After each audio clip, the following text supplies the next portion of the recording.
ಶ್ರೀ ಗಣಪತಿ ಶಾರದಾ ಗುರುಭ್ಯೋ ನಮಃ. ಕೂಚಂತಂ ರಾಮ ರಾಮೇತಿ ಮಧುರಂ ಮಧುರಾಕ್ಷರಂ ಆರುಹ್ಯ ಕವಿತಾ ಶಾಖಂ ವಂದೇ ವಾಲ್ಮೀಕಿ ಕೋಕಿಲಂ. ಶ್ರೋತೃಗಳಿಗೆ ಶ್ರೀ ಚಾಮರಾಜೋಕ್ತಿ ವಿಲಾಸವೆಂಬ ಕನ್ನಡ ರಾಮಾಯಣದ ಕಿಷ್ಕಿಂಧ ಕಾಂಡದಲ್ಲಿ ಸಂಪಾತಿಗೆ ಗರಿಗಳು ಹುಟ್ಟಿದ್ದು ಎಂಬ 63ನೆಯ ಅಧ್ಯಾಯಕ್ಕೆ ಸ್ವಾಗತ.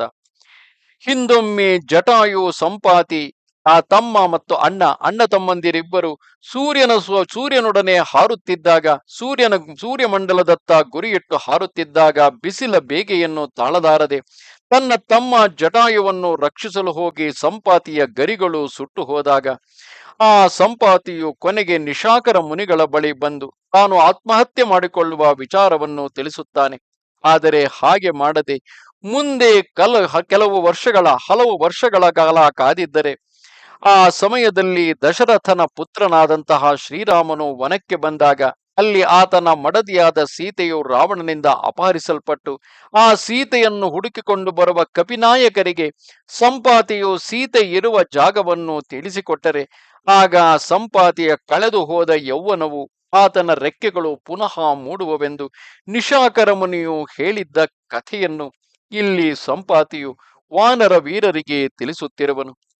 ಸಂಪಾತಿಯು ಮತ್ತೆ ಹೇಳಿದನು, ಆ ಬಳಿಕ ನಾನು ಆ ಕೋಡುಗಲ್ಲಿನಿಂದ ಮೆಲ್ಲಗೆ ವಿಂಧ್ಯ ಪರ್ವತವನ್ನು ಹತ್ತಿ ನಿಶಾಕರ ಮುನಿಯ ಮಾತನ್ನು ನೆನೆದು ನಿಮ್ಮ ಬರವನ್ನು ಕಾದುಕೊಂಡಿದ್ದೆನು.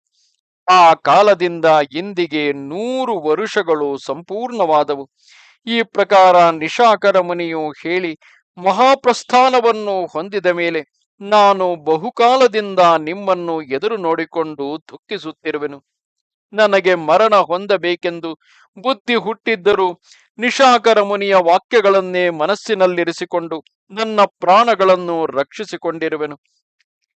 ಯಜ್ಞ ಪುರುಷನ ಪ್ರಭೆಯು ಅಂಧಕಾರವನ್ನು ತೊಲಗಿಸುವಂತೆ ಆ ಮುನಿಯು ಹೇಳಿದ ಬುದ್ಧಿಯು ನನ್ನ ದುಃಖಾಂಧಕಾರವನ್ನು ತೊಲಗಿಸಿರುವುದು. ನಾನು ರಾವಣನ ಪರಾಕ್ರಮವನ್ನು ಬಲ್ಲವನಾದ್ದರಿಂದ ಸೀತಾದೇವಿಯನ್ನು ಎತ್ತಿಕೊಂಡು ಹೋಗುತ್ತಿದ್ದ ರಾವಣನನ್ನು ಕಂಡು ಬಂದ ನನ್ನ ಮಗನಾದ ಸುಪಾರ್ಶ್ವನನ್ನು ಕುರಿತು ಸೀತಾದೇವಿಯನ್ನು ಉಪೇಕ್ಷೆ ಮಾಡಿ ರಾವಣನನ್ನು ಬಿಟ್ಟು ಬಂದದ್ದಕ್ಕಾಗಿ ಬಹಳವಾಗಿ ಕೋಪಿಸಿಕೊಂಡೆನು. ರಾಮ ಲಕ್ಷ್ಮಣರು ಸೀತಾದೇವಿಯ ವಿಯೋಗದಿಂದ ದುಃಖಾಕ್ರಾಂತರಾಗಿರುವರು. ನನಗೆ ದಶರಥ ರಾಜನ ಸ್ನೇಹದಿಂದ ನನ್ನ ಮಗನು ಒಳ್ಳೆಯದನ್ನು ಮಾಡದೆ ಹೋದನಲ್ಲ ಎಂದು ದುಃಖವಾಗಿದೆ ಎಂದು ಸಂಪಾತಿಯು ನುಡಿದನು. ಆ ಸಮಯದಲ್ಲಿ ಅಂಗದಾದಿ ಕಪಿನಾಯಕರು ನೋಡುತ್ತಿರಲು ಸಂಪಾತಿಗೆ ಹೊಸ ಗರಿಗಳು ಹುಟ್ಟಿದವು. ಆತನು ಕೆಂಪಾದ ಗರಿಗಳಿಂದ ಮನೋಹರವಾದ ತನ್ನ ಶರೀರವನ್ನು ನೋಡಿ ಅತ್ಯಂತ ಸಂತೋಷಪಟ್ಟು ಆ ಕಪಿನಾಯಕರನ್ನು ಕುರಿತು, ಎಲೈ ಕಪಿನಾಯಕರೇ, ಮಹಾತ್ಮನಾದ ನಿಶಾಕರ ಮುನಿಯ ಪ್ರಭಾವದಿಂದ ನನಗೆ ಸೂರ್ಯ ಕಿರಣ ಜ್ವಾಲೆಯಿಂದ ಸೀದು ಹೋದ ಗರಿಗಳು ತಿರುಗಿ ಹುಟ್ಟಿದವು. ನನಗೆ ಯೌವನಾವಸ್ಥೆಯಲ್ಲಿ ಎಂತಹ ಪರಾಕ್ರಮವಿತ್ತು ಅಂತಹ ಪರಾಕ್ರಮವುಂಟಾಗಿ ನನ್ನ ಶರೀರವು ಮೊದಲಿನಂತೆ ತೇಜಸ್ಸುಳ್ಳದ್ದಾಗಿದೆ. ನಿಶಾಕರ ಮುನಿಯು ಹೇಳಿದ ಮಾತುಗಳ ಪ್ರಕಾರ ಕೆಲವು ಕಾರ್ಯಗಳು ಸಿದ್ಧಿಸಿರುವುದರಿಂದ ನಿಮ್ಮ ಮಿಕ್ಕ ಕಾರ್ಯಗಳು ಕೂಡ ಸಿದ್ಧಿಸದೇ ಇರವು. ಅಂದರೆ ಈಗ ಸಂಪಾತಿಗೆ ಹೊಸ ಗರಿಗಳು ಹುಟ್ಟುತ್ತಿರುವುದನ್ನು ಕಂಡು ವಾನರರಿಗೂ ಸಂಪಾತಿಯ ಮಾತಿನಲ್ಲಿ ವಿಶ್ವಾಸ ಮೂಡುತ್ತಿದೆ. ಆದ್ದರಿಂದ ನೀವು ಸೀತಾದೇವಿಯನ್ನು ಹುಡುಕುವುದಕ್ಕೆ ತಕ್ಕ ಪ್ರಯತ್ನವನ್ನು ಅವಶ್ಯವಾಗಿ ಮಾಡಿರಿ. ನನಗೆ ಈಗ ಗರಿ ಹುಟ್ಟಿ ಬಂದಿದೆ. ಇನ್ನು ಮುಂದೆ ನಿಮ್ಮ ಕಾರ್ಯವು ನೆರವೇರುವುದಕ್ಕೆ ಇದು ಒಳ್ಳೆಯ ಶಕುನ ಎಂದು ನುಡಿದು ಮುಂದೆ ಪರಗತಿಯನ್ನು ಸಂಧಿಸಿಕೊಳ್ಳಬೇಕೆಂಬ ಬುದ್ಧಿಯಿಂದ ವಿಂಧ್ಯ ಪರ್ವತದ ಕೋಡುಗಲ್ಲಿನಿಂದ ಕೇಚರ ಮಾರ್ಗವಾಗಿ ಹೋದನು. ಆಮೇಲೆ ಹನುಮಂತನೇ ಮೊದಲಾದ ಕಪಿನಾಯಕರು ಸಂಪಾತಿಯ ಮಾತನ್ನು ಕೇಳಿ ಹರ್ಷಪಟ್ಟು, ನಮಗಿನ್ನು ಕಾರ್ಯ ಸಿದ್ಧಿಯಾಗುವುದು. ನಾವಿನ್ನು ಸೀತಾದೇವಿಯನ್ನು ಕಂಡು ನಮ್ಮ ಒಡೆಯನಾದ ಸುಗ್ರೀವನ ಸಮೀಪಕ್ಕೆ ಹೋಗಬೇಕು.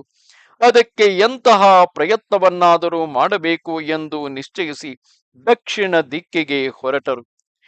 ನಮಸ್ತೆ ಶಾರದೆ ದೇವಿ ಕಾಶ್ಮೀರ ಪುರವಾಸಿನಿ ತ್ವಾಮಹಂ ಪ್ರಾರ್ಥಯೇ ನಿತ್ಯಂ ವಿದ್ಯಾದಾನಂಚ ದೇಹಿಮೆ.